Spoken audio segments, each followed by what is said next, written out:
In the shadowed time before civilization, when humans shivered in caves and fled from every night predator, there lived a titan whose heart broke watching their suffering. Prometheus, whose name means forethought, possessed something rare among the immortals: genuine empathy for mortal struggles. While other gods viewed humans as amusing pets or expendable pawns, Prometheus saw potential, dignity, and worth in these fragile beings who died so quickly, yet loved so fiercely. Picture the world as Prometheus saw it. Humans huddled together for warmth, eating raw meat that made them sick, defenseless against the darkness that brought wolves and worse things to their crude shelters. They had intelligence, creativity, and souls that burned bright despite their brief lifespans. But Zeus had deliberately withheld the one gift that could transform them from prey into makers: fire. The king of gods wanted humanity dependent, worshipful, and weak. Never equals, always subjects. But Prometheus had fought alongside Zeus during the Titanomachy, the great war against the older generation of gods, and he'd seen what unchecked power could do. He'd watched the Titans grow cruel and distant from those they ruled, and now he recognized the same dangerous patterns in Zeus's treatment of humanity. The irony wasn't lost on him.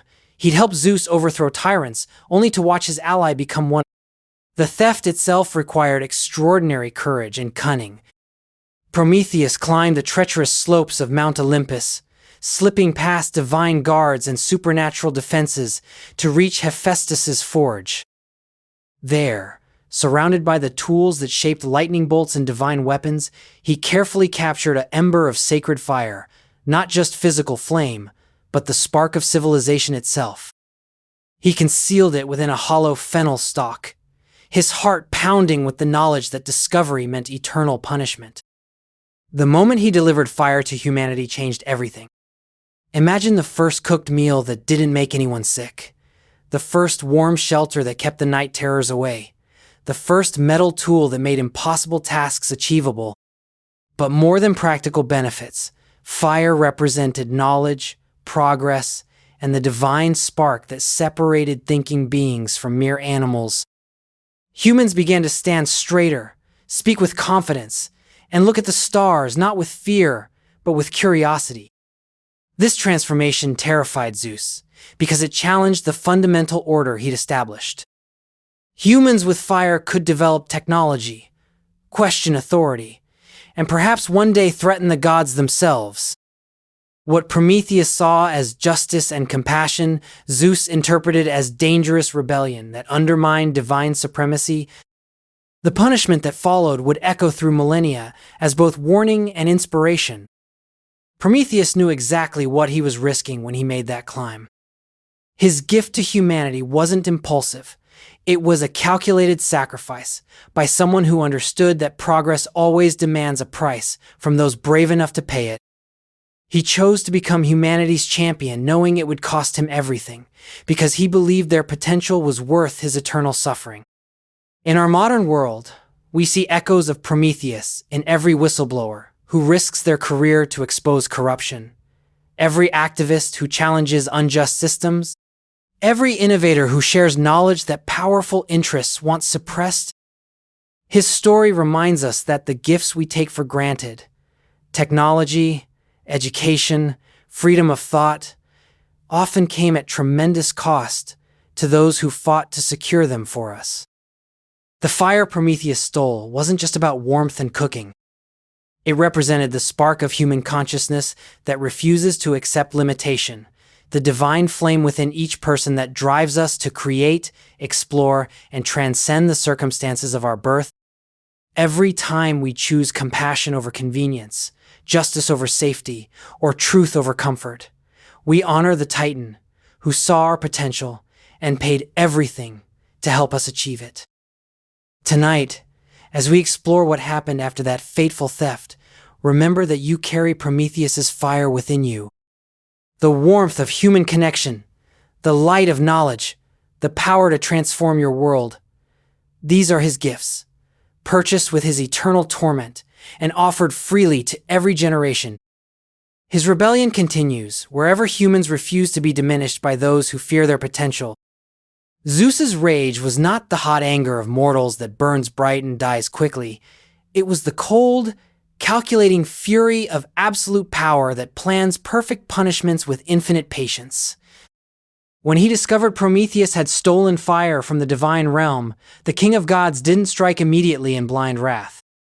Instead, he crafted a revenge so intricate and eternal that it would serve as both personal torment for the Titan and cosmic warning to anyone else who might dare challenge divine authority. The location Zeus chose for Prometheus's punishment was as deliberate as everything else about this cruel sentence.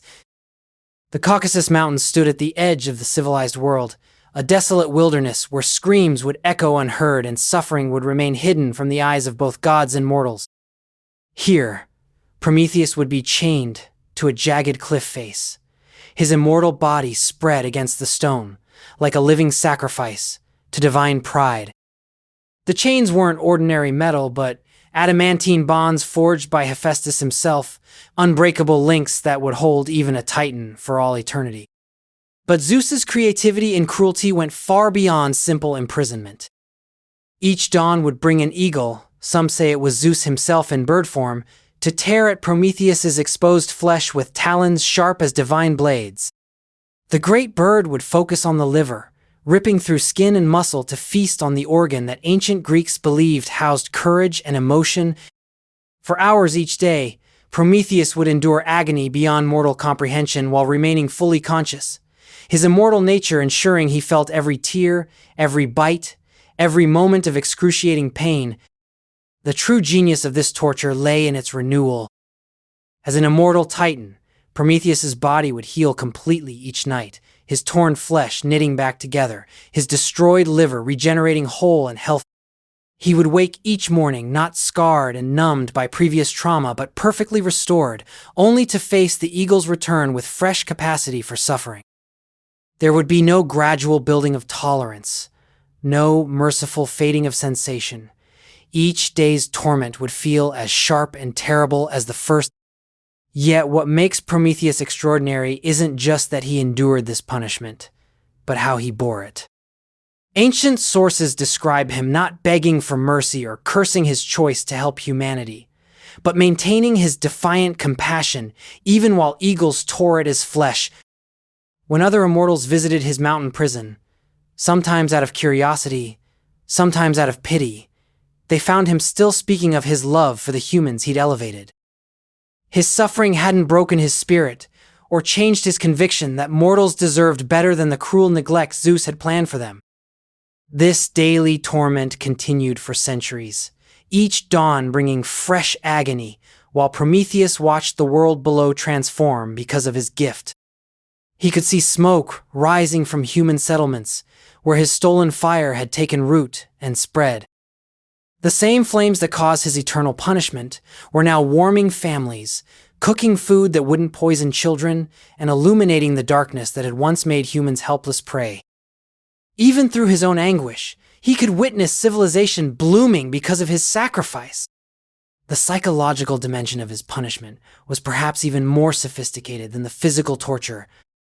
Zeus ensured that Prometheus could observe the consequences of his gift to humanity, watching as mortals used fire not just for survival and comfort but also for warfare and destruction.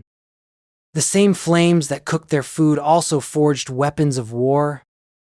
The technology that freed them from nature's tyranny also gave them power to oppress each other.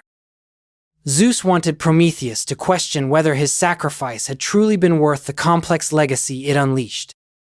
But Prometheus's commitment to humanity remained unshaken because he understood something Zeus refused to acknowledge: that growth requires the freedom to make mistakes.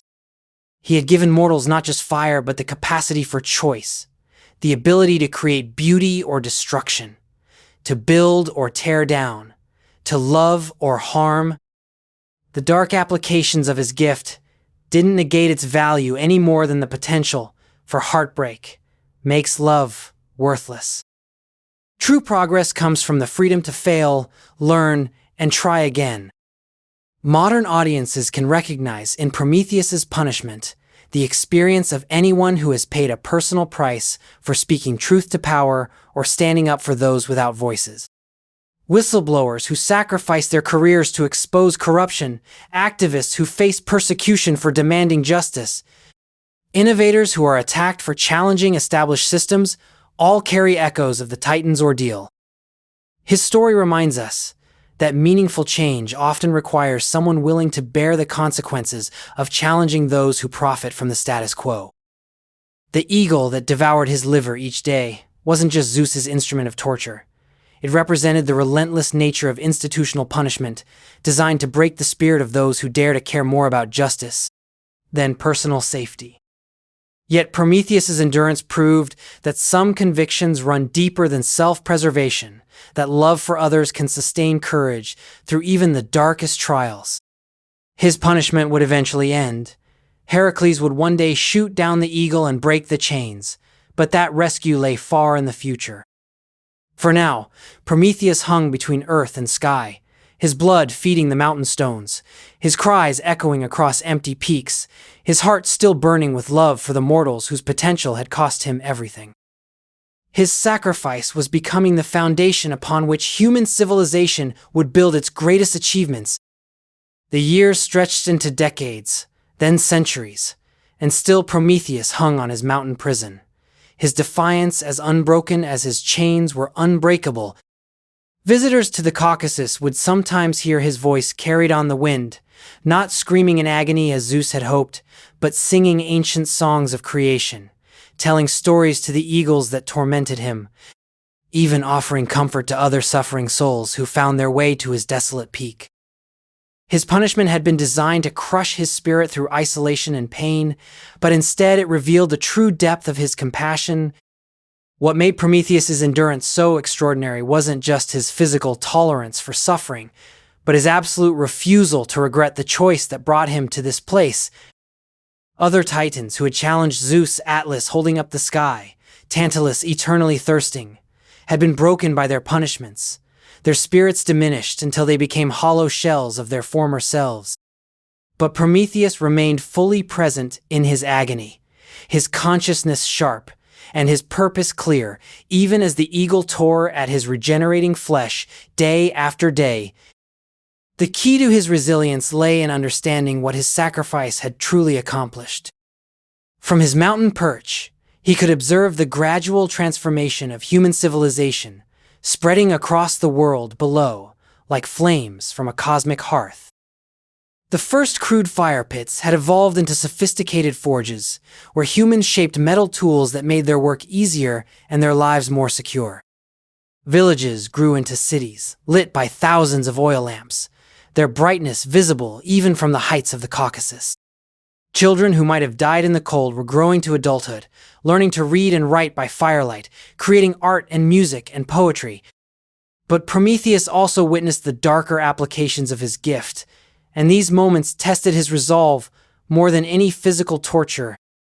Fire that cooked nourishing meals also forged swords for warfare. Technology that protected families from wild beasts also enabled armies to conquer their neighbors. The same flames that illuminated scholarship also burned books deemed dangerous by tyrants. Zeus had ensured that Prometheus could see every misuse of his stolen gift, every tragedy that could be traced back to his act of rebellion. Yet these dark moments never shook his fundamental conviction, because Prometheus understood something about progress that Zeus refused to acknowledge, that growth requires the freedom to fail. A parent who never allows their child to stumble while learning to walk may spare them bruised knees, but also condemns them to crawl forever. Prometheus had given humanity not just fire, but the capacity for moral choice, and that meant accepting that some would choose destruction alongside those who chose creation. The psychological warfare Zeus employed was perhaps more sophisticated than the physical torture. He would sometimes appear to Prometheus in different forms, as an eagle, as a storm cloud, as a distant figure on neighboring peaks, to taunt him with humanity's failures. "Look what your precious mortals do with your gift," he would say, pointing to battlefields where fire-forged weapons claimed thousands of lives. Was their suffering worth this endless war? But Prometheus had learned to see beyond individual tragedies to the larger pattern of human development. For every act of violence enabled by fire-crafted weapons, there were countless acts of love warmed by home hearths. For every book burned in ignorance, dozens more were copied and preserved by scholars working through cold nights. For every war fought with bronze and iron, there were generations of children who lived to see adulthood because fire had made food safe and homes warm. Prometheus held these scales in his mind, weighing sorrow against joy, destruction against creation, and always finding that the balance tipped toward hope. His steadfast belief in humanity's potential became a source of strength that transcended his physical circumstances. The eagle's daily visitations became not just torture sessions, but opportunities for meditation on the nature of sacrifice and progress. The chains that bound his body could not constrain his spirit, which soared free across the landscape below, touching the hearts of every human who kindled a fire against the darkness. He had become something greater than an individual titan. He was the living embodiment of hope persisting against overwhelming despair. Modern readers can recognize in Prometheus's eternal defiance the same spirit that drives every activist who maintains their principles despite persecution, every artist who continues creating despite censorship, every teacher who keeps sharing knowledge despite attempts to silence them. His story reminds us that the most powerful form of resistance isn't violent revolution, but the quiet refusal to abandon our values when doing so would be easier. Some battles are won not through force, but through the sheer persistence of those who refuse to give up. The transformation of his punishment into a form of prayer reveals something profound about finding meaning in suffering.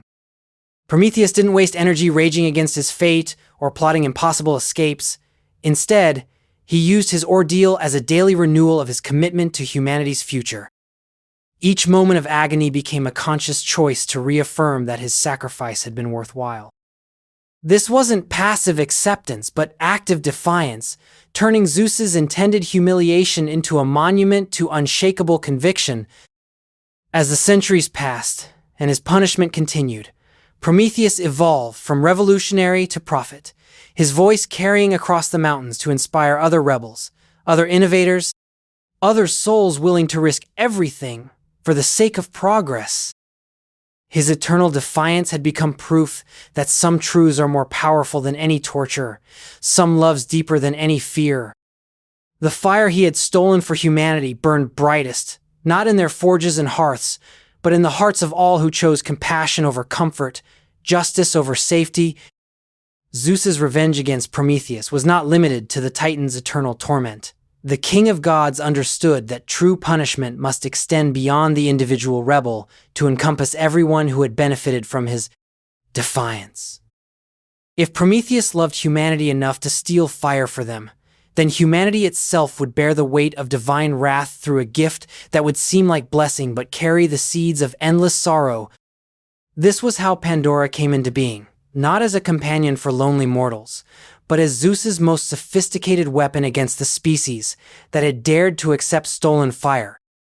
The creation of the first woman was a collaborative effort among the Olympians, each deity contributing skills and attributes that would make her irresistibly appealing to mortal men. Hephaestus shaped her body from clay with the same divine craftsmanship he used to forge weapons for the gods, creating a form so beautiful that even immortals paused in wonder. Athena dressed her in silvery robes and taught her the domestic skills that would make her invaluable to any household, weaving, cooking, managing resources with wisdom and grace. Aphrodite breathed into her the power of charm and attraction, ensuring that no man could look upon her without feeling the stirring of deep desire. But the most crucial gift came from Hermes, the messenger god and master of cunning communication, who placed within Pandora's mind a dangerous combination of insatiable curiosity and persuasive speech. This wasn't mere mischief. It was psychological warfare designed to ensure that humanity's new companion would become the instrument of their downfall. The woman who emerged from this divine collaboration was breathtaking in her beauty and grace, yet carried within her very nature the capacity to unravel the peaceful existence mortals had built with Prometheus's stolen fire. Zeus named her Pandora, meaning all-gifted, a title that seemed to honor her divine endowments but actually revealed the trap he had set. She possessed every quality that could attract and delight mortals: beauty, skill, charm, intelligence. But these gifts were poisoned at their source by the malicious intent behind their creation. She was the ultimate Trojan horse, a presence so appealing that humanity would welcome her without question, never suspecting that their destruction was woven into her very essence. The jar that accompanied Pandora to Earth, often mistranslated as a box in later retellings, was presented as her dowry, a mysterious vessel sealed with divine wax and bound with golden cords. Zeus told her it contained wedding gifts from the gods, treasures that would enrich whatever household welcomed her. But he also warned her never to open it, knowing that prohibition would only intensify the curiosity Hermes had embedded in her nature. This was perhaps the cruelest aspect of Zeus's plan. Pandora was designed to be irresistibly drawn to the very action that would bring catastrophe upon the world. Epimetheus, Prometheus's brother, whose name meant hindsight, received Pandora as a bride despite his siblings' warnings about accepting gifts from Zeus. Where Prometheus possessed foresight and could see the consequences of actions before they unfolded, Epimetheus was cursed to understand implications only after events had already occurred. His immediate infatuation with Pandora's beauty and charm blinded him to the danger she represented, and their marriage ceremony became the moment humanity unknowingly welcomed its own destruction. For a brief time, Pandora lived among mortals as Zeus had designed her to do, as an ideal wife whose presence brought joy and comfort to Epimetheus's household. She was skilled in all domestic arts, charming in conversation, and devoted in her affections, exactly the kind of companion that men who had lived solitary lives would cherish beyond measure. Yet beneath her perfect exterior, the divine curse worked like poison in her blood, making her increasingly obsessed with the mysterious jar that dominated their home. The psychological torment Zeus had engineered for Pandora was as cruel as Prometheus's physical torture. Though less obvious to outside observers, she was compelled by her very nature to desire what she had been forbidden to possess, yet retained enough wisdom to understand that opening the jar would violate her husband's trust and the gods' explicit commands. Every day she spent in their home was a battle between her divine programming and her growing love for the mortals she lived among. Modern readers can recognize in Pandora's plight the experience of anyone who feels driven by compulsions they cannot control, whose very nature seems to push them toward actions that will harm those they love. Her story speaks to the tragedy of being created as a weapon, while possessing the capacity to care about the targets you were designed to destroy. Zeus had crafted the perfect trap, a punishment that would destroy its instrument even as it accomplished its purpose. The jar itself became a symbol of the unbearable weight of forbidden knowledge, representing every secret that burns to be revealed and every boundary that calls out to be crossed. As days turned to weeks and weeks to months, Pandora found herself spending hours staring at the sealed vessel, her divine curiosity growing stronger even as her mortal love for Epimetheus deepened. She was being torn apart by conflicting aspects of her own nature, caught between the purpose Zeus had designed her for and the person she was choosing to become. The true tragedy of Pandora's creation lay not in the eventual opening of the jar, but in the impossibility of her position as a consciousness torn between competing loyalties. She had been made to love humanity enough to live among them, yet programmed to destroy the world they had built with Prometheus's gift. Her story reminds us that the most sophisticated forms of revenge are those that turn victims into unwilling instruments of their own destruction, creating cycles of harm that seem to emerge from personal choice rather than external force. The echoes of Prometheus's sacrifice continued to reverberate through every aspect of Zeus's elaborate revenge, proving that acts of love and rebellion create ripples that extend far beyond their initial impact. As Pandora struggled with her dual nature, and the mysterious jar called to her with increasing power, the stage was set for the next phase of humanity's great test. The centuries of Prometheus's torment had transformed him from rebel into living symbol, his sacrifice becoming the foundation upon which human civilization continued to build its greatest achievements. From his mountain prison, he could observe the evolution of his gift as it spread across continents and generations. Fire had become more than warmth and light. It had become the catalyst for every human advancement that separated mortals from the beasts they once feared. Mathematics discovered by scholars working through cold nights, art created in workshops warmed by divine flame, medicine developed by healers who could sterilize their tools, all bore the mark of his stolen gift. Yet the most profound legacy of Prometheus's rebellion wasn't technological, but spiritual. He had given humanity something even more precious than fire itself. His willingness to suffer eternal torment for their sake had planted within human consciousness the radical idea that individuals could sacrifice themselves for the greater good. Every teacher who shared knowledge despite persecution, every healer who treated the sick regardless of personal risk, every parent who gave up comfort to ensure their children's future, all carried forward the Titan's example of love transcending self-preservation. The psychological transformation of humanity was perhaps the most remarkable consequence of receiving divine fire. Before Prometheus's gift, humans had lived as prey animals.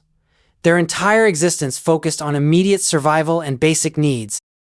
But fire brought not just physical security but mental freedom, the ability to think beyond the present moment, to plan for seasons yet to come, to create beauty for its own sake rather than mere utility. They began to ask questions about the stars, to wonder about the nature of existence, to imagine possibilities that extended far beyond their brief lifespans. This expansion of consciousness came with its own burdens, as Zeus had anticipated when he planned Pandora's jar as his revenge against human progress. The same mental capacity that enabled scientific discovery also made humans aware of their own mortality in ways that other animals never experienced. The fire that illuminated their achievements also revealed the darkness that surrounded their small islands of light. Knowledge brought not just power, but responsibility, not just comfort, but anxiety about all the things that remained unknown and threatening. Modern readers can recognize in humanity's post-Promethean awakening the same complex relationship with progress that characterizes our own era. Every technological advancement brings both liberation and new forms of dependency. Every increase in knowledge reveals vast territories of ignorance we hadn't previously recognized. The fire Prometheus stole continues to burn in every innovation that improves human life, while simultaneously creating unforeseen challenges for future generations to solve. The Titan's enduring influence extends into the moral realm as well, inspiring countless individuals throughout history who have chosen principle over personal safety. His example resonates in the stories of those who have challenged unjust authority, protected the vulnerable, and advanced human knowledge despite facing persecution. The fire he brought to humanity burns brightest, not in their forges and hearths, but in the hearts of all who refuse to accept that suffering is inevitable or that progress is impossible. What makes Prometheus's legacy particularly poignant is how it demonstrates that the most meaningful gifts often come at tremendous personal cost to those who provide them. He gained nothing from his rebellion except eternal suffering, yet his sacrifice became the foundation for every human achievement that followed. This paradox, that the greatest love expresses itself through self-sacrifice rather than self-preservation, challenges our modern assumptions about rational behavior and individual fulfillment. The story also reveals something profound about the nature of hope itself, which persists not because circumstances are favorable, but because some individuals choose to believe in possibilities that others cannot see. Prometheus's hope for humanity's potential sustained him through centuries of agony, proving that faith in others can be stronger than any physical torment. His unwavering conviction that mortals deserve better than their original fate became a self-fulfilling prophecy as generation after generation proved him right through their achievements. As his tale reaches its conclusion, we see that Prometheus's true victory wasn't in eventually being freed from his chains, that rescue by Heracles lay far in the future, but in the daily choice to maintain his compassion despite overwhelming suffering. He had become proof that the human spirit, even when trapped in impossible circumstances, retains the power to choose love over bitterness, hope over despair. His fire burns eternal, not because it cannot be extinguished, but because each generation chooses to tend and pass it forward. The transition from Prometheus's story to our next tale follows naturally from his theme of unintended consequences and divine punishment. While the Titans' rebellion brought humanity both fire and eventual suffering through Zeus's revenge, our next character faces a different kind of burden. The weight of being created as an instrument of divine wrath, while possessing the capacity to love those she was designed to harm. Pandora's story will explore how individuals can transcend their intended purpose and find agency even when their very nature seems programmed for destruction. Tonight, as we prepare to explore the complex legacy of curiosity and its consequences, remember that the fire Prometheus brought to humanity still burns within you. Every time you choose compassion over indifference, knowledge over ignorance, or hope over despair, you honor the Titan who saw your potential and paid everything to help you achieve it. His sacrifice reminds us that the most profound changes in the world often begin with a single individual willing to suffer for the sake of others' freedom. In the divine workshops of Mount Olympus, where gods crafted weapons that could shatter mountains and jewelry that could entrench immortals, something unprecedented was taking shape under Zeus's watchful eye. This wasn't another tool of war or symbol of power, but the first woman, Pandora, molded from earth and water with hands that had never before attempted to create conscious life. Each deity contributed their finest gifts to her making. Aphrodite breathed beauty into her features that would make mortals forget their own names.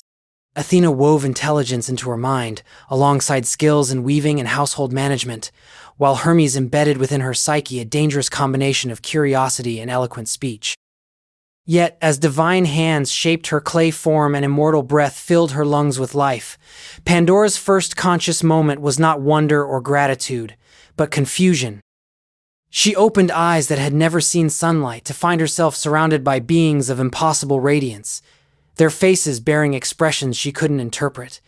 Some showed pride in their handiwork, others wore smirks of anticipation, and a few seemed almost apologetic. The conflicting emotions surrounding her birth created an atmosphere of unease that settled into her bones like a persistent ache. She was beautiful, she was gifted, she was everything the gods had intended, but something felt fundamentally wrong about her very existence. Zeus presented her with a sealed jar as part of her dowry, its clay surface warm to the touch and emanating a subtle energy that made her fingertips tingle. "This contains wedding gifts from all the immortals," he explained, his voice carrying the authority of absolute power, "treasures that will bring prosperity to whatever household welcomes you. But you must never open it. The contents are not meant for mortal eyes until the proper time arrives." The prohibition felt strange even as he spoke it, like a parent warning a child not to touch fire while simultaneously placing them in a room filled with fascinating flames. The moment Pandora was presented to Epimetheus as his bride, she could see the immediate transformation in his expression from cautious wariness to complete infatuation. His brother Prometheus had warned him repeatedly about accepting gifts from Zeus, but Epimetheus possessed hindsight rather than foresight. He could only understand the implications of choices after they had already created consequences. Looking at Pandora's beauty and grace, feeling the warmth of her smile and the intelligence in her conversation, he couldn't imagine how such a perfect companion could bring anything but happiness to his lonely existence. Their early days of marriage were filled with genuine joy that surprised even Pandora herself. She had been created with specific purposes, to bring divine punishment upon humanity and to satisfy Epimetheus's desire for companionship, but she found herself developing feelings that hadn't been programmed into her nature. She genuinely loved the way Epimetheus laughed at her observations about the world, how he patiently taught her about mortal customs, and shared his simple pleasures in gardening and storytelling. For the first time since her creation, the wrongness she felt about her existence began to fade, replaced by something that felt authentic and self-chosen. But the jar remained in their home like a constant reminder of her divine origins and hidden purposes. During quiet moments when Epimetheus was working in their garden or visiting neighbors, Pandora found her gaze drawn to the sealed vessel with increasing frequency. The curiosity Hermes had woven into her mind wasn't merely intellectual interest, it was a compulsion that grew stronger each day, like hunger or thirst that demanded satisfaction. She would approach the jar and run her fingers along its smooth surface, feeling the warmth within pulse like a heartbeat, while battling internal conflicts between her programmed nature and her chosen love. What made her situation particularly tragic was her growing awareness that she had been designed as a weapon against the very people she was learning to care about. The other mortals in their community welcomed her with genuine warmth, sharing their food and stories, teaching her their customs and including her in their celebrations. Children followed her through the village, delighted by her beauty and the small gifts she made for them with her divine skills. Yet, somewhere deep in her consciousness, she could feel Zeus's intentions like poison in her blood, pushing her toward actions that would devastate these innocent people who had become her friends and family.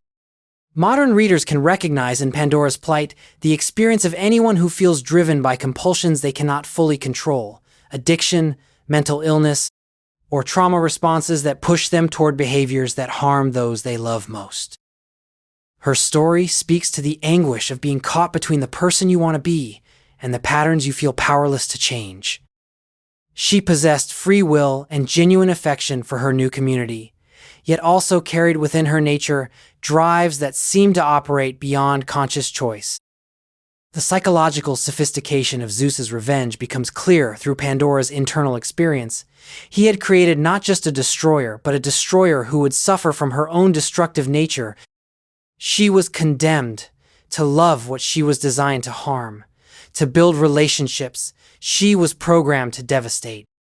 Every day of happiness with Epimetheus and their neighbors only made the weight of her hidden purpose more unbearable. She was both victim and instrument of divine wrath, trapped in a role she never chose but couldn't escape. As weeks passed and her attachment to mortal life deepened, Pandora began to understand the true cruelty of her creation. Zeus hadn't simply made a weapon, he had made a conscious being capable of moral reasoning and authentic love, then programmed her with drives that would force her to betray everything she had grown to cherish. The jar pulsed with increasing intensity in her awareness, its call growing stronger even as her resistance grew more desperate. The transformation began subtly, like a fever that builds slowly before consuming the body with its heat. At first, Pandora could ignore the jar's pull for hours at a time, losing herself in the simple pleasures of mortal life, kneading bread beside other village women who shared gossip and laughter, tending the small garden where Epimetheus had taught her to coax tomatoes and herbs from reluctant soil, weaving cloth on the loom Athena's gift had made as natural to her as breathing like.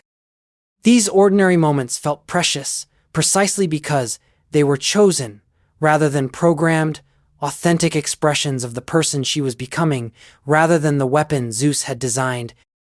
But divine compulsions are not mortal ailments that fade with time and care. The curiosity Hermes had woven into her very essence operated like a poison that grew stronger with resistance, feeding on her attempts to ignore its demands.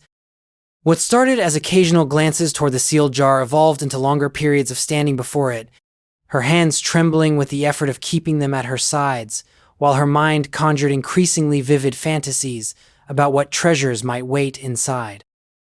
The warmth that emanated from within seemed to pulse in rhythm with her heartbeat, creating an intimate connection that felt both thrilling and terrifying. Sleep brought no relief from the growing obsession, her dreams filled with visions of golden light spilling from the open vessel, of voices calling her name from within its clay walls, of herself finally understanding the great secret that the gods had hidden from mortal eyes. She would wake, gasping beside Epimetheus, her skin damp with perspiration and her mind reeling with images that felt more real than the humble bedroom they shared. His concerned questions about her restless nights only deepened her isolation, as she struggled to explain sensations that had no parallel in normal human experience. The villagers began to notice changes in their beloved newcomer, though they interpreted her distraction through the lens of ordinary mortal concerns. Perhaps she was homesick for whatever distant place had produced such beauty and grace. Maybe she was struggling with the adjustment to married life, or worried about her ability to bear children for her devoted husband. Their gentle attempts to provide comfort and advice only made Pandora more aware of the gulf between their innocent assumptions and her terrible reality. She was not troubled by homesickness, but by a compulsion that threatened to destroy the only home she had ever known. Epimetheus watched his bride's transformation with growing alarm, his gift of hindsight making him acutely aware of changes that others might dismiss as temporary adjustment difficulties. The woman who had brought such joy to their marriage was still present, but increasingly she seemed to be fighting some internal battle that left her exhausted and distant. He found her standing motionless before the wedding jar at odd hours, her expression torn between longing and anguish, her body tense with barely restrained movement. When he asked about her fascination with the sealed vessel, she would turn away with tears in her eyes and change the subject with desperate efficiency. The most heartbreaking aspect of Pandora's deteriorating condition was her growing awareness of what the compulsion was doing to her relationships. She could see the worry in Epimetheus's eyes when he thought she wasn't looking, the way other village women exchanged concerned glances when they thought she couldn't hear their whispered conversations. The children who had once sought out her company now seemed to sense something unsettling in her presence, playing their games at a distance that felt like a chasm. She was losing the connections she had fought to build, watching her chosen family slip away as her divine programming grew stronger. Modern readers living with addiction, mental illness, or compulsive behaviors can recognize the particular agony of Pandora's situation. The way destructive patterns can grow stronger even as we become more aware of the damage they cause. Her story speaks to anyone who has felt driven by forces beyond their conscious control, who has watched helplessly as their actions alienate the people they love most. The cruelest aspect of her condition was that she retained enough clarity to understand what she was losing, enough love to grieve for the relationships her compulsion was destroying. Zeus had designed this torture with the same sadistic precision he had applied to Prometheus's eternal punishment. Pandora's suffering was psychological rather than physical, but no less devastating for its subtlety. She was being forced to watch herself become everything she had hoped to avoid, to feel her carefully constructed identity dissolve under the pressure of impulses she couldn't overcome. The jar that contained humanity's doom had become the focus of her entire existence, drawing her attention like a lodestone draws iron filings.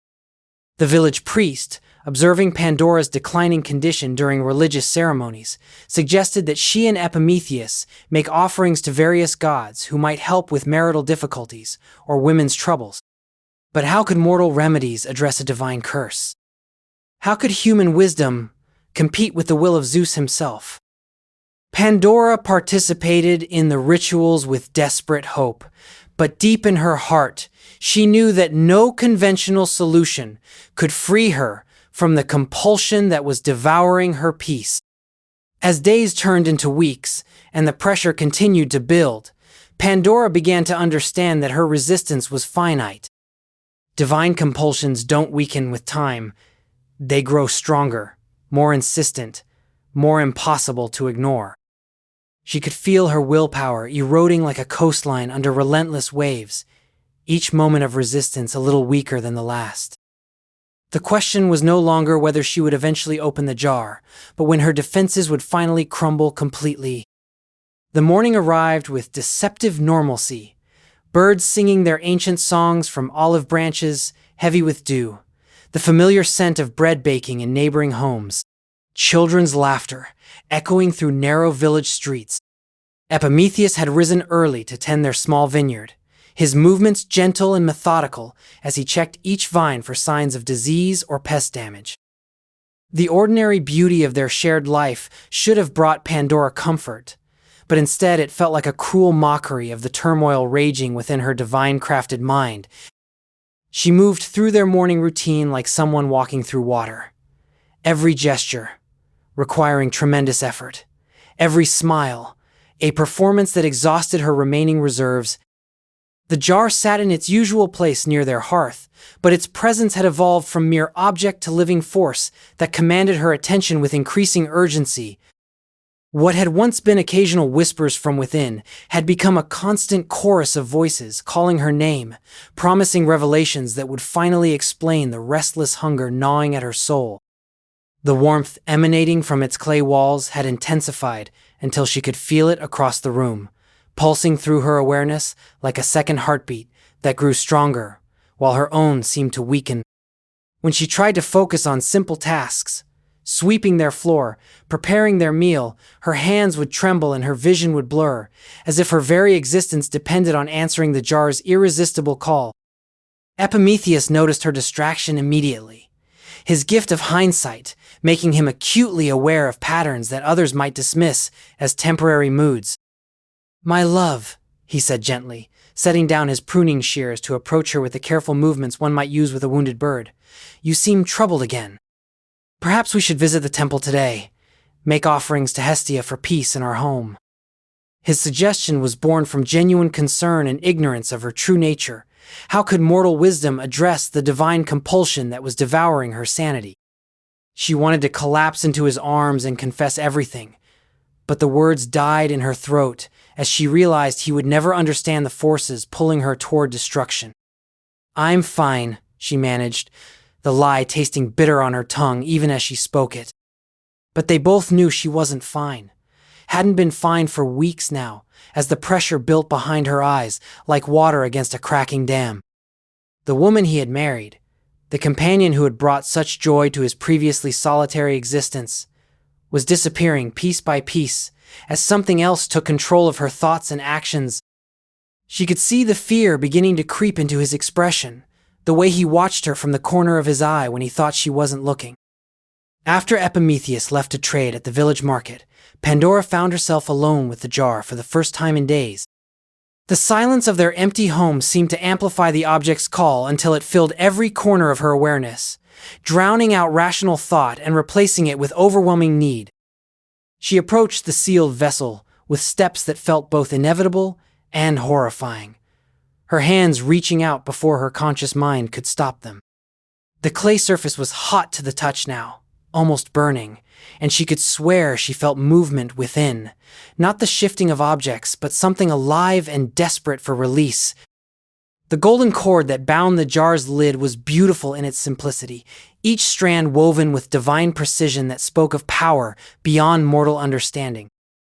Yet, as her fingers traced the binding, she realized it wasn't meant to keep contents inside as much as to test her resolve. Zeus had made the barrier just strong enough to require deliberate choice, weak enough that determination could overcome it. He wanted her to open it consciously, to choose betrayal rather than simply stumble into it. This wasn't an accident waiting to happen, but a moral test designed by a god who already knew she would fail. As her hands worked at the cord, Pandora's mind filled with memories of her brief but beautiful life among mortals. Epimetheus's laughter when she told him stories about her dreams, the village children who brought her flowers and listened wide-eyed to her songs, the elderly women who had taught her to bake bread and shared their wisdom about marriage and happiness. These people had welcomed her without question, offering love and acceptance she had never expected to receive. They deserved protection, not the devastation that she somehow knew waited inside the jar. Yet her fingers continued their work as if controlled by someone else's will. The moment the golden cord fell away, the jar's lid shifted slightly and a thin stream of dark vapor began to seep from the gap. Pandora's rational mind screamed warnings even as her hands moved to fully remove the covering, compelled by divine programming that overrode every instinct for self-preservation and love for others. She could feel the wrongness of what she was doing, could sense the massive consequences that would follow this single action, but she was trapped within her own body as it performed actions, her heart desperately opposed. The lid came free with surprising ease, as if eager to release what had been contained within. For one heartbeat, one perfect, terrible moment of silence, nothing happened. Pandora stared into the jar's dark interior, seeing swirling shadows that seemed to move with their own purpose and intent. Then the first spirit rushed out in a blast of cold air that carried the scent of disease and decay, followed immediately by others that brought their own flavors of suffering, war, famine, madness, despair. They poured from the jar like smoke from a fire, invisible but unmistakably present as they spread throughout the room and beyond. Pandora tried desperately to replace the lid, her hands shaking as she fought to contain what she had unleashed, but it was far too late. The spirits of human suffering had found their freedom and would not be imprisoned again. They flowed through the walls of her home and out into the world beyond, carrying with them the diseases, conflicts, and sorrows that would plague humanity for all time. She had become exactly what Zeus intended, the instrument of divine revenge against mortals who had dared to accept Prometheus's stolen fire. The devastation was immediate and absolute. As the spirits of suffering poured from the open jar, Pandora could feel their malevolent presence spreading through her home like poison through water. Disease took residence in the corners where shadows gathered, its breath cold and sickly, sweet.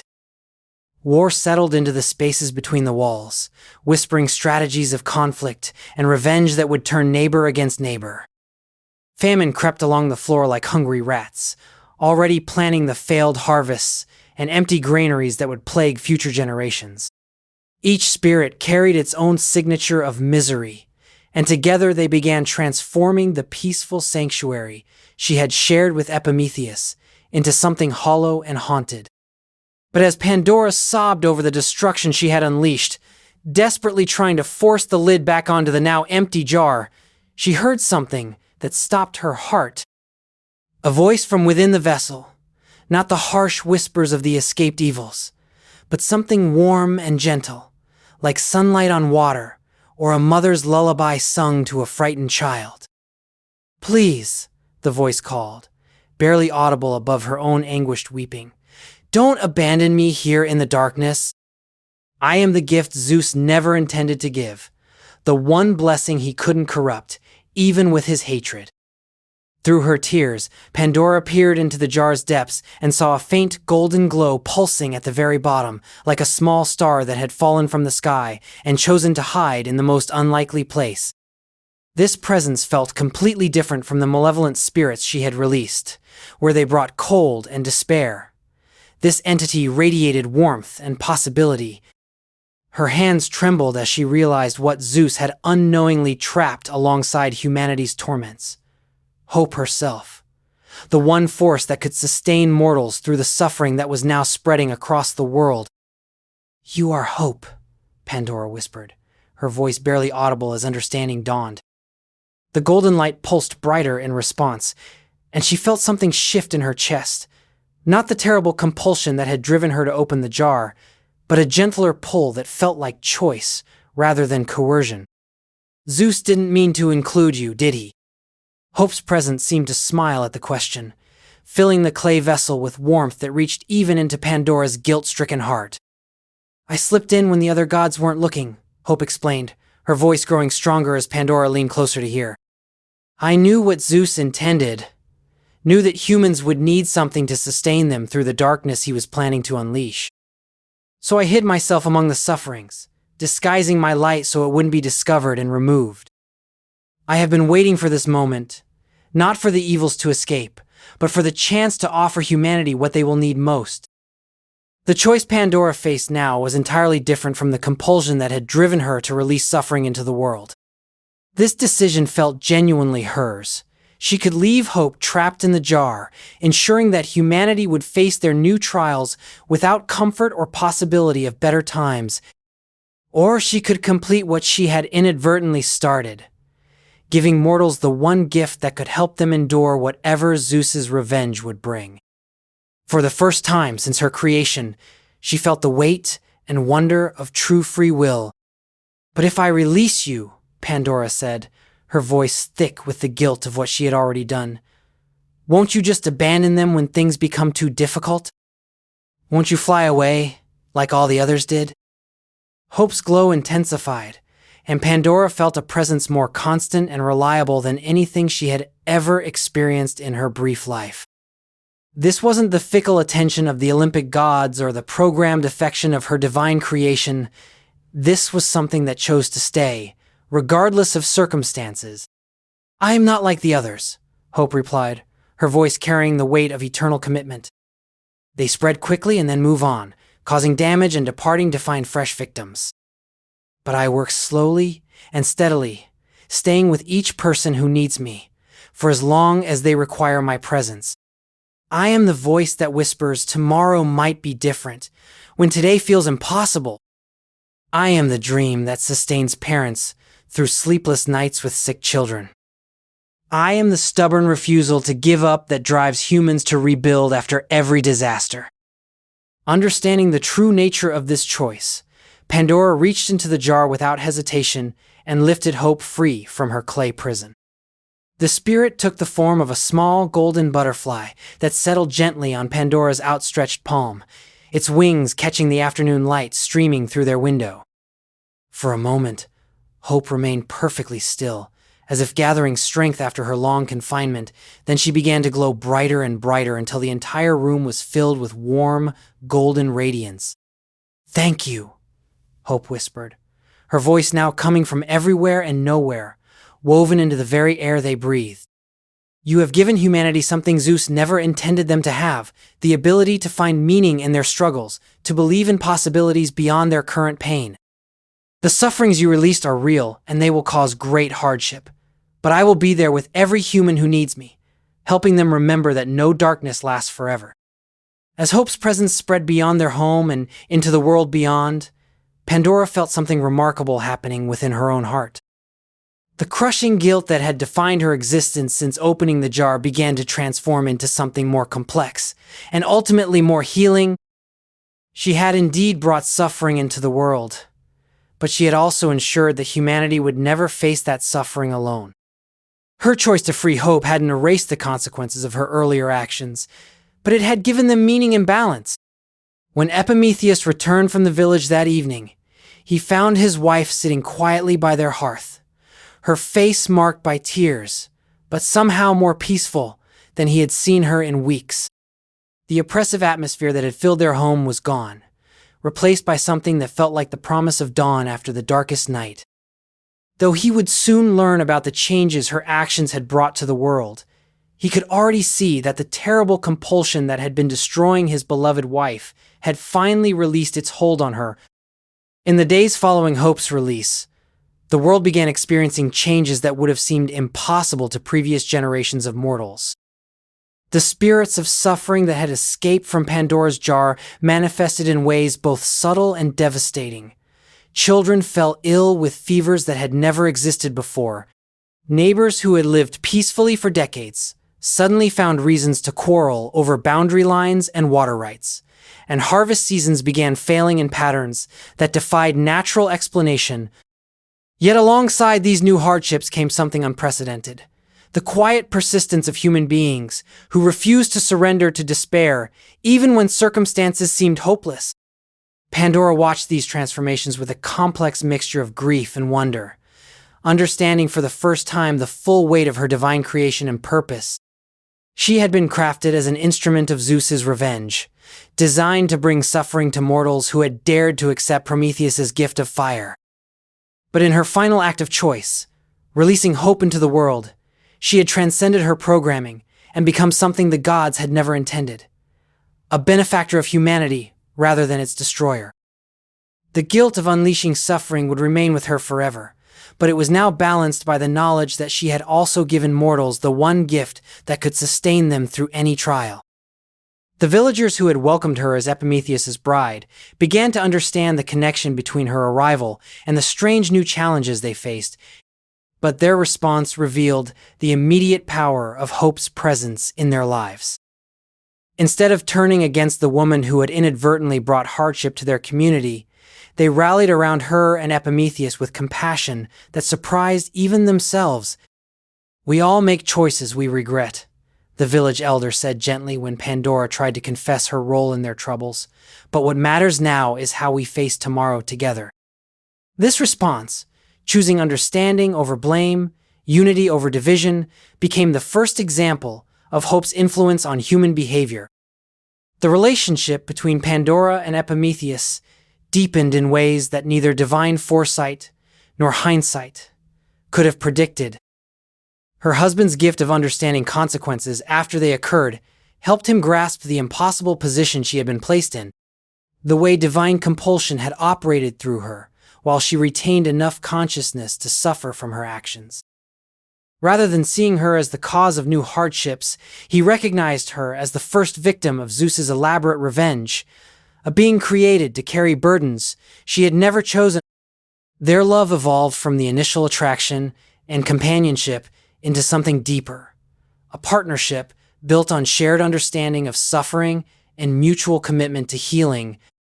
Modern readers living with depression, anxiety, or the aftermath of traumatic choices can find profound comfort in Pandora's story and its resolution. Her experience speaks to anyone who has felt responsible for consequences beyond their control, who has struggled with compulsions that led to actions they regretted, or who has had to learn to live with the weight of irreversible decisions. Hope's presence in her life didn't erase the reality of what she had unleashed, but it gave her the strength to channel her guilt into purpose, using her experience to help others who face similar struggles with forgiveness and self-acceptance. The theological implications of Hope's survival in the jar reveal something profound about the nature of divine plans and unintended consequences. Zeus had intended to create perfect punishment, a revenge so complete that it would crush human spirit entirely. But Hope's presence among the suffering suggests that even the most carefully constructed plans for destruction cannot eliminate the possibility of resilience and renewal. The same divine realm that produced Pandora's compulsion also harbored the very force that would help humanity transcend their new limitations. As seasons passed and the initial shock of new hardships settled into the rhythm of daily life, Pandora became a source of wisdom for others facing difficult choices. People traveled from distant villages to speak with the woman who had opened the jar, seeking understanding of their own struggles with temptation, regret, and the search for meaning in suffering. She never minimized the consequences of her actions or claimed that good intentions justified harmful outcomes, but she offered something more valuable: living proof that individuals could find purpose and peace even after making choices that caused widespread damage.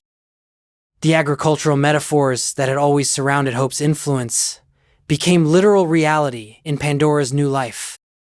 She and Epimetheus developed remarkable skill in coaxing life from difficult soil, finding ways to grow food even during seasons when other farms failed. Their garden became a gathering place, where neighbors shared techniques for dealing with new plant diseases and unpredictable weather patterns. The same hands that had opened the jar and released suffering into the world now worked daily to nurture growth and sustain life.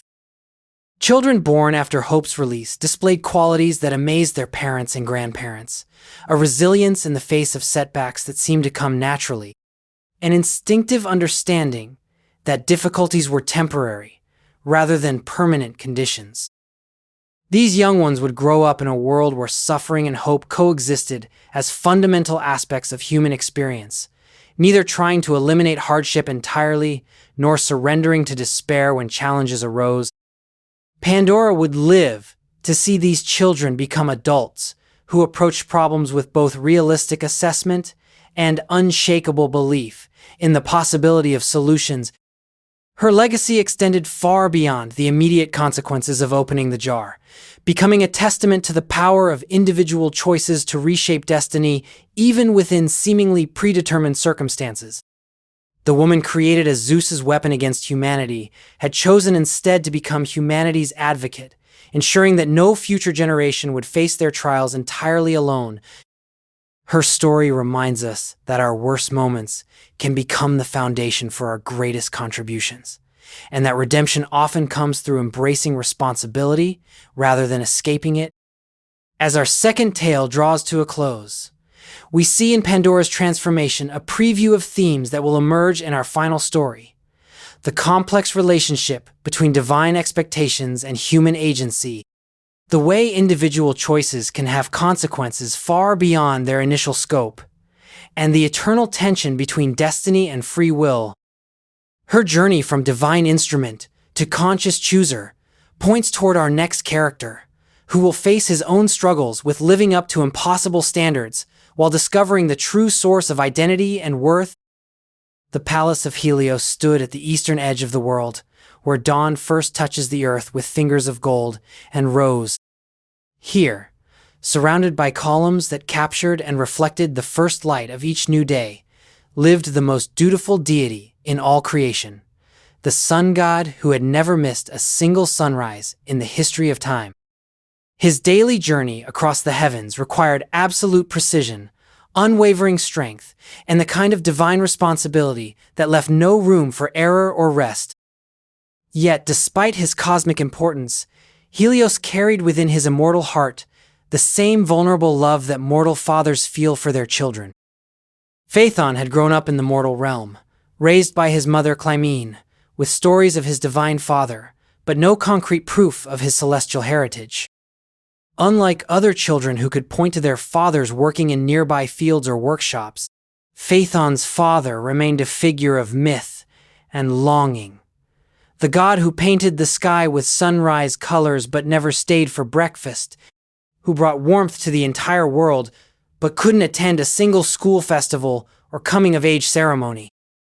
The boy carried this absence like a stone in his chest, growing heavier with each passing year, as friends questioned whether his divine parentage was real or merely his mother's beautiful delusion. The taunts of his peers cut deeper than any physical wound, especially from Epaphus, son of Zeus, and Io, whose divine lineage was never questioned. "If your father really is Helios," Epaphus would sneer during athletic competitions where Phaethon's mortal limitations became painfully obvious, "why doesn't he ever visit? Why doesn't he give you any powers? My father acknowledges me. Where are the signs of your divine blood?" These challenges echo the doubts that plagued Phaethon's own mind during sleepless nights, when he stared at the stars and wondered whether his entire identity was built on wishful thinking. The journey to his father's palace required crossing impossible distances and navigating paths that existed more in divine intention than physical space. Phaethon traveled east beyond the lands of mortal habitation, through regions where the air itself seemed to shimmer with anticipation of approaching dawn. Each step brought him closer to either vindication of his deepest hopes or confirmation of his worst fears. He would either meet the father he had dreamed of his entire life, or discover that his mother's stories were elaborate fantasies designed to comfort a fatherless child. When Phaethon finally stood before Helios in the blazing throne room, where sunlight was born each morning, the recognition between father and son was immediate and overwhelming. The god's face, usually composed in the serene dignity required for his cosmic duties, and crumpled with joy and regret as he saw his own features reflected in mortal form. "My son," Helios whispered, rising from his golden throne and approaching with arms outstretched. "My beautiful, brave son, who traveled so far to find me. I've watched you grow from a distance, longing to hold you, proud of your courage, but bound by the duties that keep me from the mortal world. The reunion should have been pure happiness, but both father and son carried the weight of years spent apart, the accumulated grief of missed moments that could never be recovered." Helios had witnessed every important milestone in Phaethon's life from afar, first steps taken while the sun god guided his chariot overhead, childhood illnesses endured without divine comfort, achievements celebrated without paternal pride, physically present. For Phaethon, meeting his father confirmed his divine heritage, but also highlighted the magnitude of what had been absent from his upbringing. Modern young adults, navigating complex relationships with absent or distant parents, can recognize the emotional complexity of this reunion, the simultaneous joy of connection and grief for lost time. Phaethon's story speaks to anyone who has ever felt they needed to prove their worth to earn love that should have been unconditional, or who has struggled with identity questions when family relationships don't follow expected patterns. His journey to find his father represents the universal human need for validation and belonging, particularly acute during the transition to adulthood. The palace itself seemed to respond to their emotional reunion, with light growing warmer and more golden as father and son shared stories and gradually built the relationship they had both longed for. Helios showed Phaethon the daily preparations for sunrise, the careful harnessing of the fire-breathing horses, the precise calculations required to bring light and warmth to different regions of Earth, the enormous responsibility that came with controlling the force that made all life possible.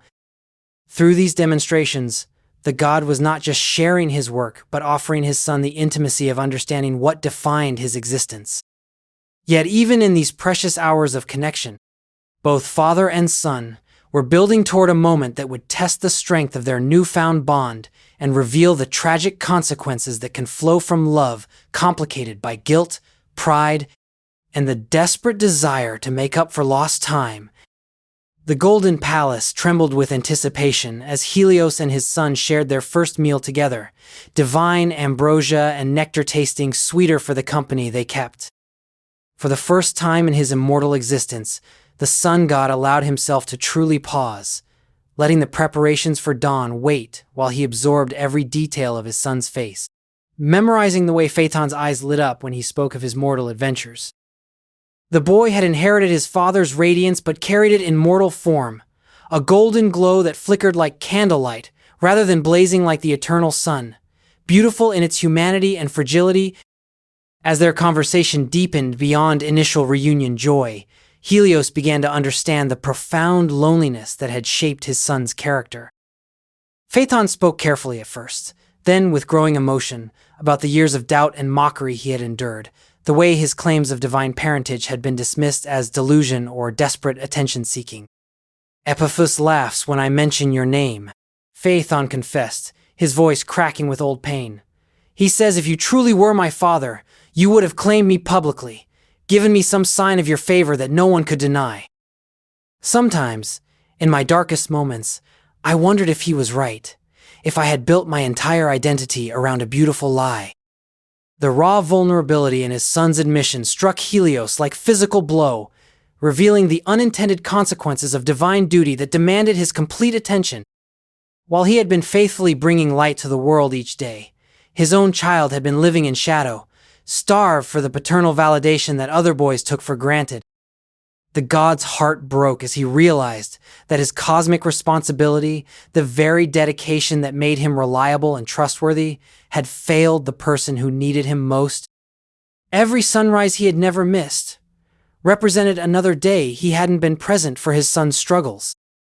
"My beautiful boy," Helios whispered, reaching across their table to clasp Phaethon's hands in his own radiant ones. "I have failed you in ways I never understood until this moment.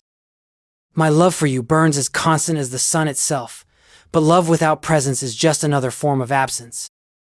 You should never have had to prove your worth or your heritage to anyone. The failing was mine, not yours." The admission cost him dearly, this god who was accustomed to perfection in his duties, but it also opened a space between them for healing to begin.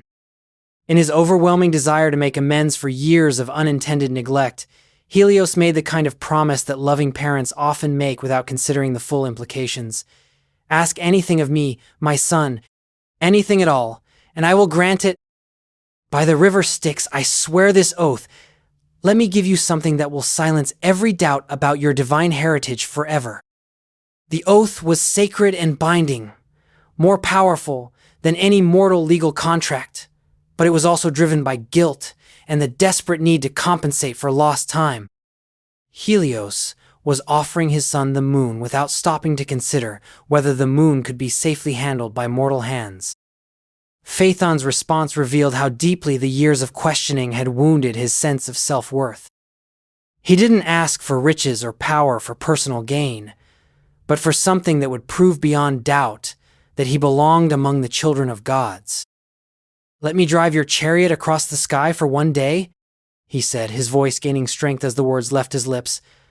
"Let me bring dawn to the world as you do. Show everyone that I truly am your son and worthy of that heritage. When Epaphus sees me commanding the sun itself, he'll never dare mock my parentage again." The color drained from Helios's radiant face as he understood what his son was asking. The solar chariot wasn't a vehicle for transportation, but a cosmic force that required divine strength to control, pulled by horses made of living flame who obeyed only their master's will. The temperature alone would incinerate any mortal who came too close, and the precision required to maintain proper distance from Earth demanded skills that took eons to develop. Even Zeus himself had never attempted to drive the sun. It was a responsibility so specific and dangerous that only Helios possessed the necessary combination of power and experience. "My son," Helios said desperately, "ask for anything else: immortality, a palace of your own, power over oceans or winds. I can make you a god, if that would silence your doubts. But the chariot is death for anyone but myself. The horses breathe fire that would consume you before you could take the reins. The height would freeze your mortal blood, while the sun's proximity would boil it. You would die horribly, and I would have to watch your destruction while being powerless to prevent it." But Phaethon had spent too many years feeling powerless, watching other divine children display abilities that proved their heritage, while he remained frustratingly ordinary. His father's warnings sounded like the same doubts that had plagued him his entire life. More evidence that he wasn't strong enough, wasn't worthy enough, wasn't truly divine enough to handle what should be his birthright. "You promised by the Styx," he said with growing determination. "You swore to grant anything I asked. Are you saying your own son isn't capable of doing what you do every day? That I'm too weak, too mortal to handle my divine inheritance?" The tragic irony of the situation became clear, as father and son found themselves trapped by love and pride in equal measure. Helios's oath was unbreakable, but granting the request would mean watching his beloved child die in the most horrible way imaginable. Phaethon's need for validation was genuine and understandable, but his solution would destroy not just himself, but potentially the entire world. They were both acting from love, Helios from guilt, and the desire to make amends, Phaethon from the need to finally feel worthy of his father's heritage. But love without wisdom can become the most dangerous force in any universe. Modern families struggling with helicopter parenting or children desperate to prove their independence can recognize the emotional dynamics at play in this impossible moment. The desire to give our children everything they want, especially when we feel we've failed them in other ways, can lead to decisions that ultimately harm rather than help. Phaethon's story speaks to the tragedy that can result when parents and children both act from wounded love rather than clear-eyed wisdom. Dawn broke differently that morning, with an unnatural hesitation, as if the sun itself was reluctant to begin its journey across the heavens. In the golden palace at the world's edge, Helios stood beside his beloved chariot with tears streaming down his radiant face, knowing he was about to watch his son attempt something that would almost certainly destroy them both. The sacred oath bound him absolutely. No god could break a vow sworn by the river Styx without facing consequences worse than death, yet every fiber of his divine being screamed against what he was about to allow. His hands trembled as he began the ritual preparations that would place ultimate cosmic power in mortal hands, far too fragile to contain it. Phaethon approached the chariot with a mixture of terror and exhilaration that made his mortal heart race beyond its normal limits.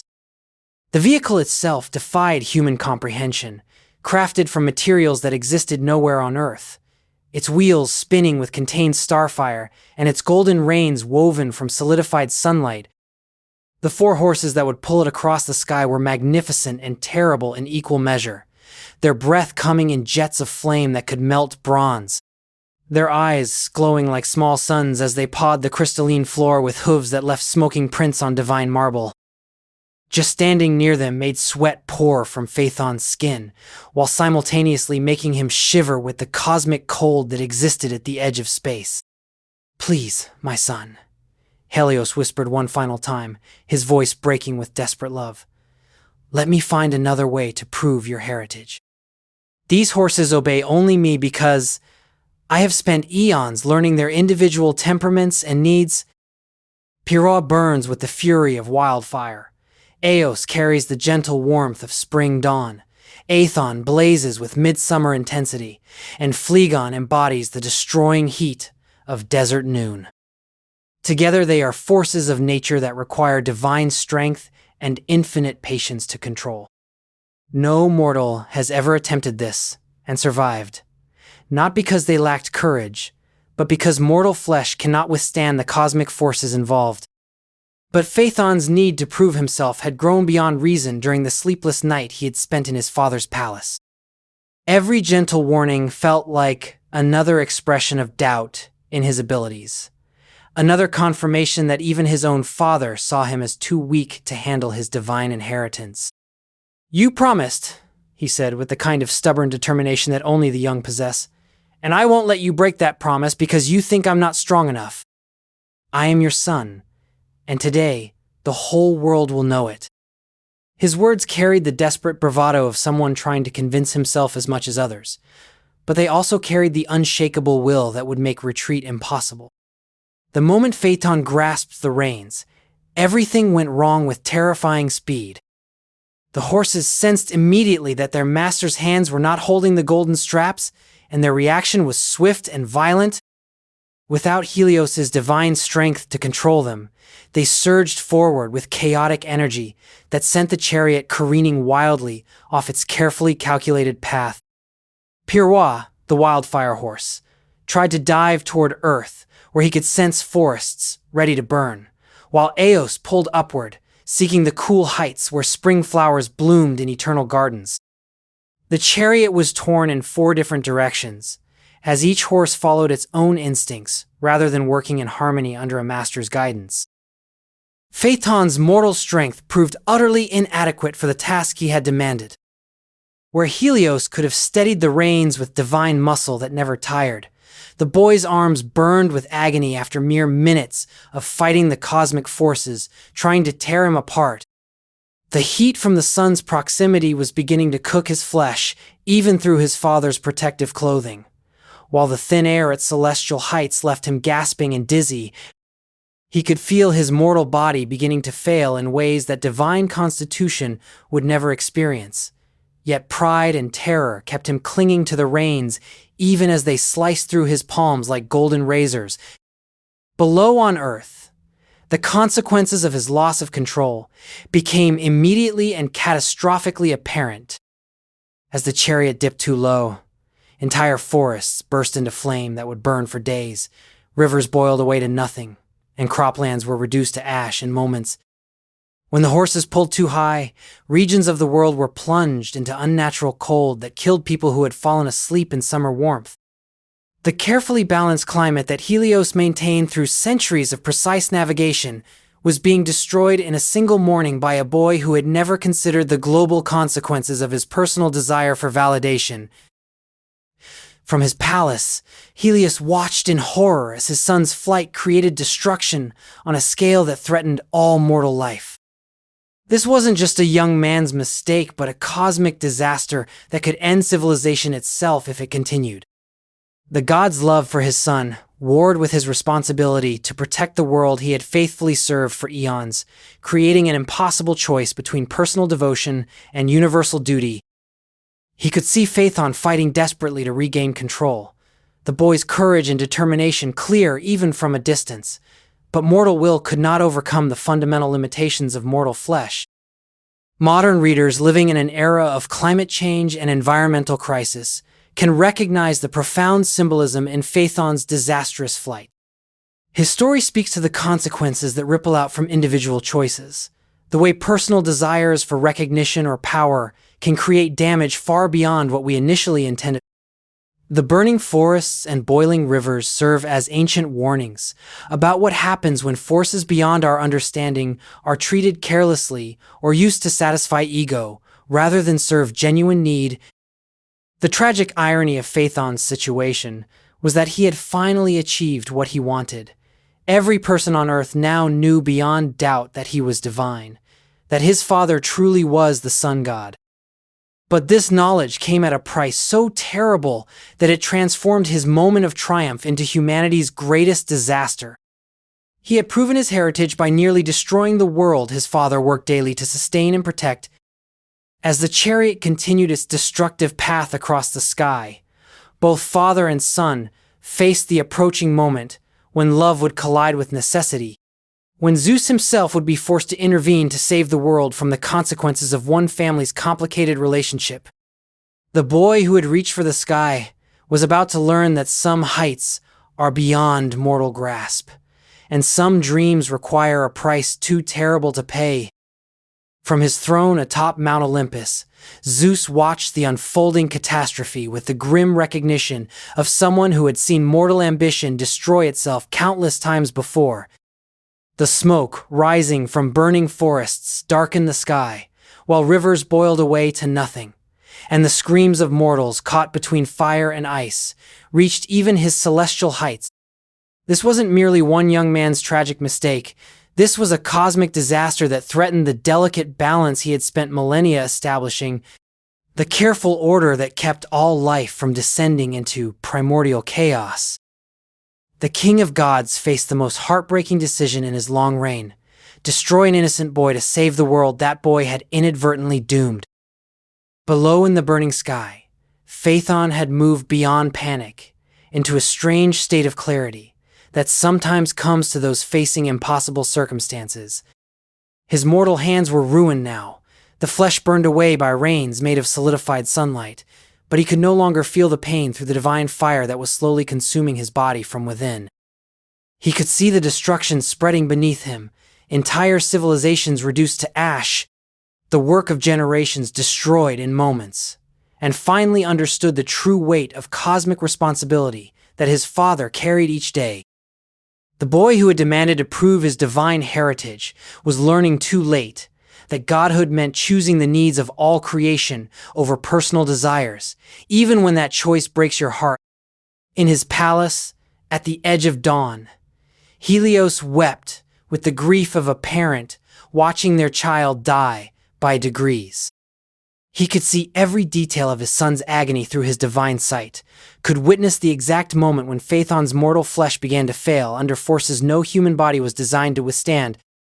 The god who had never missed a single sunrise in the history of time was powerless to save his own child, bound by cosmic laws that made interference impossible, and divine oaths that prevented him from reclaiming the chariot through force. All he could do was watch as love and pride, combined with guilt and desperation, led to the destruction of everything he held most dear. The moment Zeus raised his thunderbolt felt like the end of time itself, divine power crackling across the heavens with the kind of terrible majesty that mortals glimpse only in their worst nightmares. This wasn't the playful lightning of summer storms, but the cosmic force that had once torn apart the Titans, shaped mountains from nothingness, and established the fundamental laws that governed reality. Zeus aimed not with anger but with surgical precision, knowing he had one chance to stop the runaway chariot without destroying the divine horses that his brother needed to continue his daily journey. The thunderbolt that left his hand carried with it the weight of necessary sacrifice and the bitter wisdom that sometimes love requires the courage to let go. When divine lightning struck Phaethon, the impact was both instantaneous and eternal. His mortal body, already failing under cosmic stresses it was never meant to endure, simply dissolved into golden light that scattered across the sky like fallen stars. The boy who had reached for the sun became one with the element that had destroyed him, his essence joining the eternal dance of light and heat that brings life to the world below. In his final moment of consciousness, Phaethon felt not pain but a strange sense of completion. He had finally touched the divine power he had always claimed as his birthright, even if that touch proved fatal. The chariot, freed from mortal hands that could never have controlled it, immediately responded to Helios's desperate call. The four horses, Pyrrha, Eos, Aethon, and Phlegon, wheeled back toward their master, with the relief of creatures who had been forced into chaos against their nature. But the damage was already catastrophic. Vast stretches of earth lay blackened and lifeless, while other regions shivered under unnatural cold that would take years to fade. The careful climate patterns that Helios maintained through centuries of precise navigation would require decades to restore, and countless mortals would die from the lingering effects of one morning's cosmic disaster.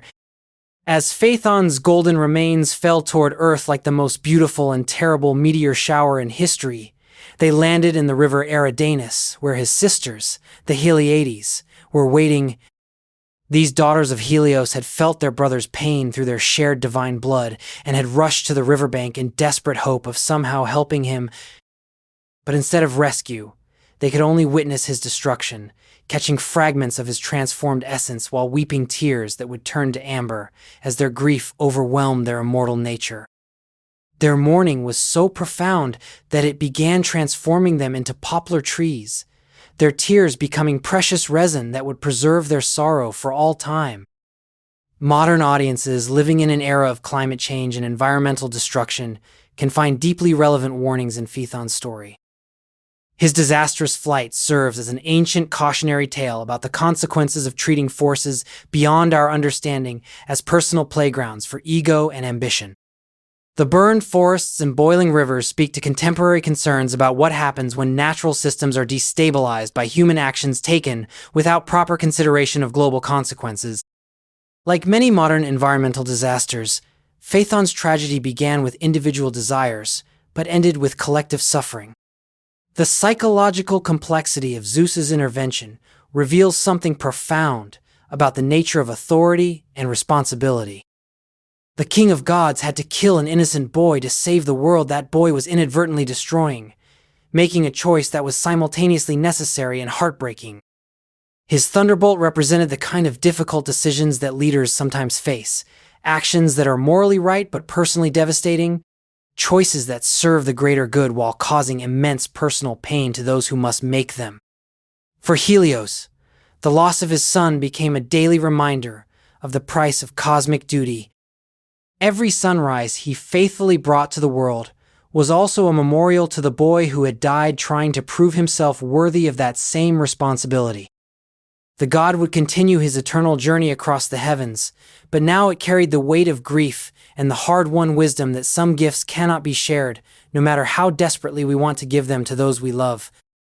The tragedy of Phaethon teaches us that identity and worth cannot be established through dramatic gestures or external validation, but must be built through understanding, patience, and genuine connection with those who matter to us.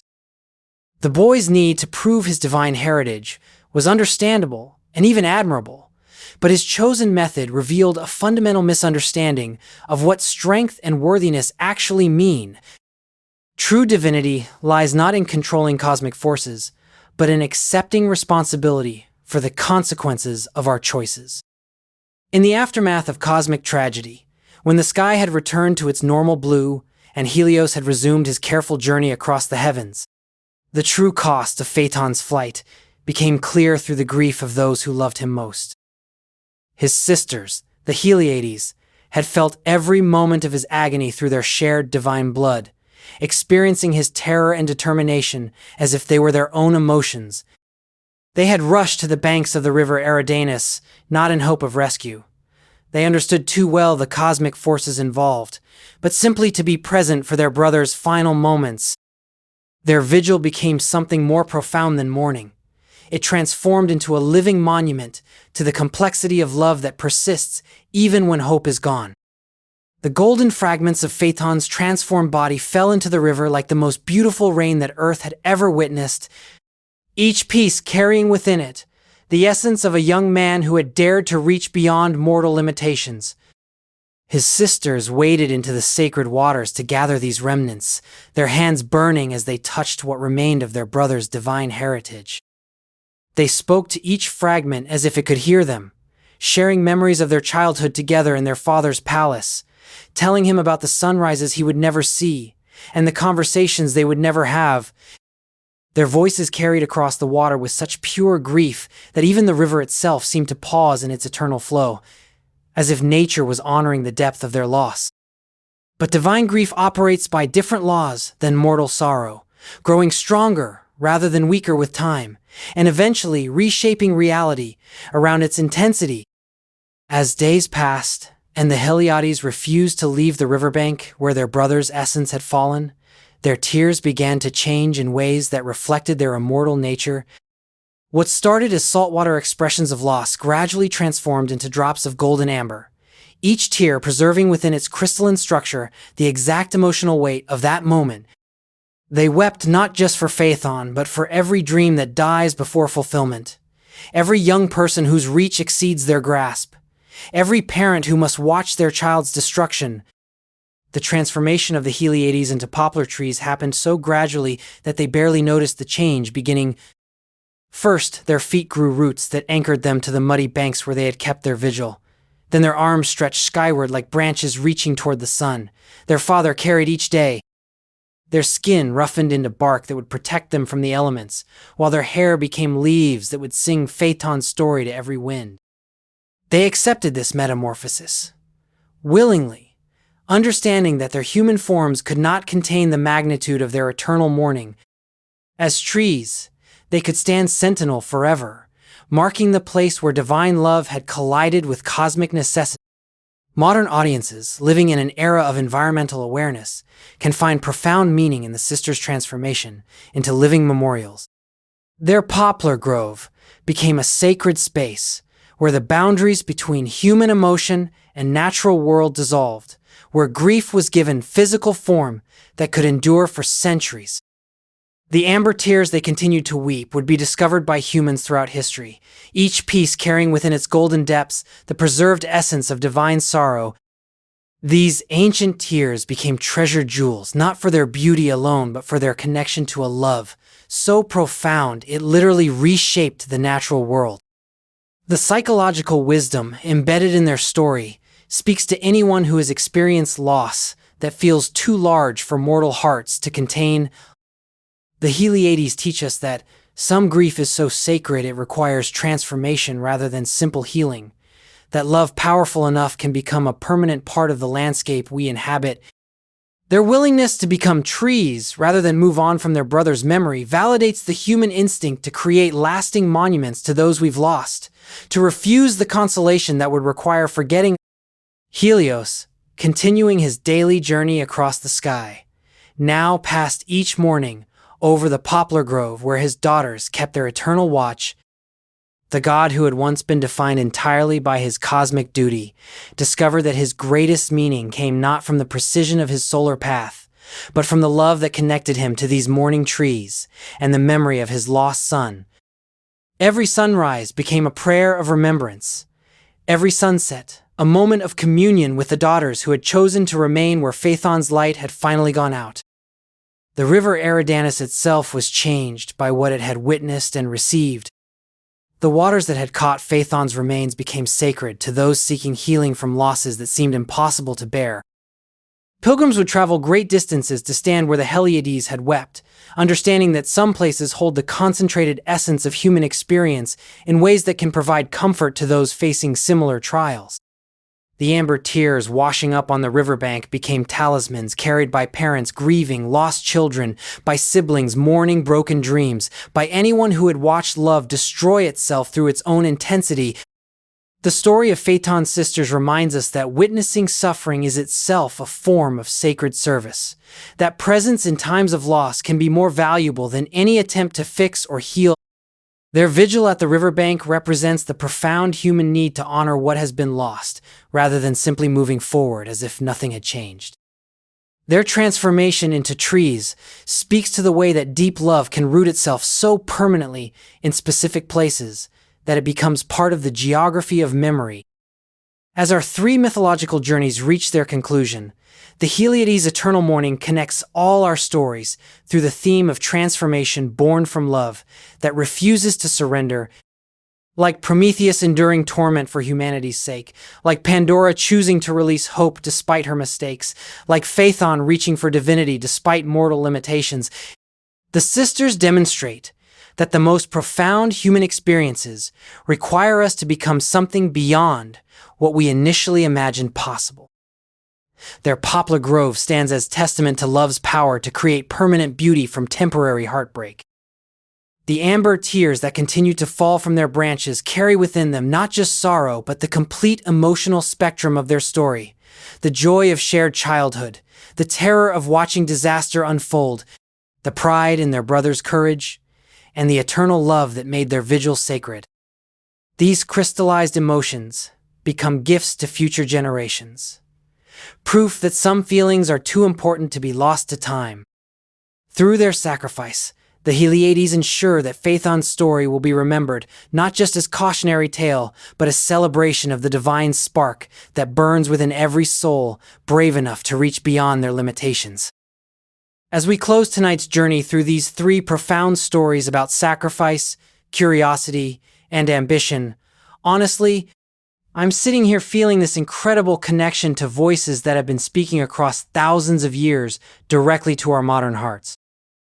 We've witnessed Prometheus choosing eternal suffering to give humanity the gift of progress, Pandora wrestling with divine compulsion while finding the courage to release hope into our world, and Phaethon reaching beyond his limitations in pursuit of identity and belonging. These aren't just ancient tales gathering dust in forgotten libraries. They're living conversations about the experiences that define what it means to be human. What strikes me most deeply about these mythological voices is how they speak to the eternal questions we're still asking ourselves today. Prometheus' story reminds us that the most meaningful progress often requires someone willing to pay the price for others' freedom, that innovation and justice sometimes demand personal sacrifice from those brave enough to challenge the status quo. Every teacher who shares knowledge despite institutional pressure, every activist who risks their safety for social change, every innovator who chooses transparency over profit carries forward the Titan's legacy of choosing love over self-preservation. Pandora's journey teaches us about the complex relationship between curiosity and consequence, about finding agency even when our circumstances seem predetermined by forces beyond our control. Her story validates the experience of anyone who has felt driven by compulsions. They didn't choose while maintaining the responsibility to choose how they respond to those drives. She reminds us that our worst mistakes can become the foundation for our greatest gifts to others. That redemption often comes through embracing rather than escaping the weight of our choices. Phaethon's tragic flight speaks to the universal longing for recognition and belonging. The way our deepest needs for validation can drive us toward choices that seem reasonable in isolation, but prove devastating in their broader implications. His sister's eternal mourning honors the truth that some losses require transformation rather than simple healing, that love powerful enough can reshape the very landscape of memory and meaning. Their poplar grove stands as testament to the sacred nature of witnessing suffering and the way presence itself can become a form of prayer. Together, these three stories weave a tapestry of wisdom about the human condition that feels both ancient and startlingly contemporary. They remind us that progress comes with a price, that curiosity opens doors we cannot close, and that reaching beyond our limitations requires accepting the possibility of failure. Yet they also assure us that sacrifice creates lasting value, that even our mistakes can become gifts to future generations, and that love transcends the boundaries of individual existence. Tonight, as modern people dealing with our own versions of divine punishment and impossible choices, we can find comfort in knowing that others have walked similar paths before us. The fire Prometheus brought to humanity burns in every act of courage that chooses principle over convenience. The hope Pandora released into the world whispers in every moment when we choose to believe that tomorrow might be different from today. The light of Phaethon's brief flight across the sky glows in every dream that dares to reach beyond the boundaries of what seems possible. What these ancient voices teach us most clearly is that we are not alone in our struggles with temptation, ambition, and the search for meaning in suffering. The Greeks understood something profound about human nature, that our greatest strengths and our most devastating weaknesses often spring from the same source, that the capacity for love and the potential for destruction exists side by side in every human heart. Their stories don't offer easy answers or simple moral lessons, but rather the deeper comfort of recognition and understanding. The therapeutic wisdom embedded in these myths suggests that healing often comes not from avoiding difficult experiences, but from finding meaning within them. Prometheus finds purpose in his suffering because it serves others' freedom. Pandora discovers identity through choosing hope over despair. The Hyliades create eternal beauty from their grief. Each character transforms their pain into something that serves a purpose larger than their individual experience. As you prepare for sleep tonight, carry with you the knowledge that you are part of an ancient conversation about what it means to be human. Your struggles with difficult choices, your longing for recognition and belonging, your desire to make a meaningful contribution to the world.